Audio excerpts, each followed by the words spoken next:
కేటాయిస్తానని నా వంతు కృషిగా స్వచ్ఛతా కార్యక్రమాల కొరకు శ్రమదానం చేసి పరిశుభ్ర ఆంధ్రప్రదేశ్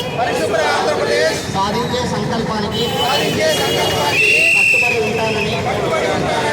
ఈరోజు పరిశుభ్రత గురించి నేను వేసిన ఈ ముందడుగు ఆంధ్రప్రదేశ్ రాష్ట్రాన్ని శుభ్రపరచడంలో సహాయం చేస్తుందని నమ్ముతూ ఈ రోజు నుండి నా తోటి వారికి స్వచ్ఛతపై మరియు ఎలక్ట్రానిక్ వ్యర్థాలను సేకరించి వాటిని శాస్త్రీయంగా తొలగించడంపై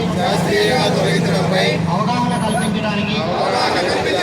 ప్రయత్నిస్తానని మన ఆంధ్రప్రదేశ్ను స్వచ్ఛ ఆంధ్రప్రదేశ్గా తీర్చిదిద్దేటట్లు నా వంతు కృషి చేస్తానని ప్రమాణం చేస్తున్నాను.